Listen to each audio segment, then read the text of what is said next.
Penyaluran kredit usaha rakyat hingga tanggal 5 Februari 2016 sudah mencapai lebih dari 6 triliun rupiah atau sekitar 6% dari target.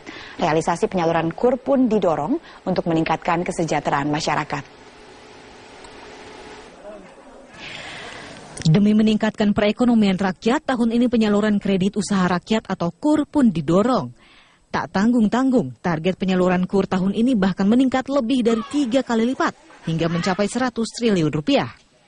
Selama periode Januari hingga 5 Februari 2016, KUR yang telah berhasil disalurkan pemerintah melalui perbankan adalah sebesar 6,487 triliun rupiah, dengan jumlah debitur KUR sebanyak 298.728. Ketua Otoritas Jasa Keuangan Mulyaman Hadad mengatakan, tahun ini pemerintah menunjuk 19 perbankan dengan alokasi 103,246 triliun rupiah dan 4 lembaga pembiayaan non-bank dengan alokasi mencapai 1,5 triliun rupiah untuk penyaluran KUR. Tentunya ada sejumlah syarat bagi perbankan yang ingin menjadi bagian dari program ini. Ya, tentu saja ini tidak mungkin kita izinkan mereka memberikan KUR kalau kemudian dia tidak memiliki kapasitas menghandle risikonya.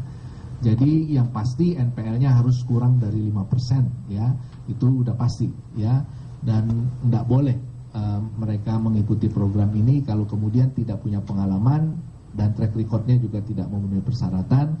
Dan tentu saja yang paling akhir, karena ini dikomitkan jumlahnya sudah dialokasikan kepada masing-masing, saya kira ini juga menjadi bagian pengawasan OJK nantinya.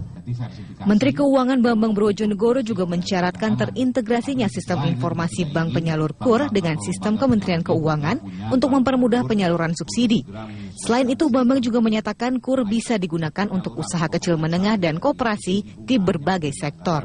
Jadi kredit usaha rakyat adalah kreditnya pemerintah untuk menguatkan usaha kecil dan menengah, tapi juga meliputi banyak sektor, karena UKM kita tidak hanya di sektor perdagangan, ada UKM di pertanian yang selama ini mungkin kurang tersentuh, ada yang di perikanan, ada yang di industri, ya, dan di berbagai sektor lain yang kita harapkan nanti terkonsolidasi di bawah KUR. Jadi itu sudah tekad pemerintah bahwa KUR itu adalah kreditnya yang disubsidi pemerintah untuk mendukung program-program yang membantu UKM. KUR harus disalurkan tepat sasaran untuk meningkatkan perekonomian masyarakat, yang pada akhirnya juga akan menaikkan ranking Indonesia dalam Ease of Doing Business atau EODB.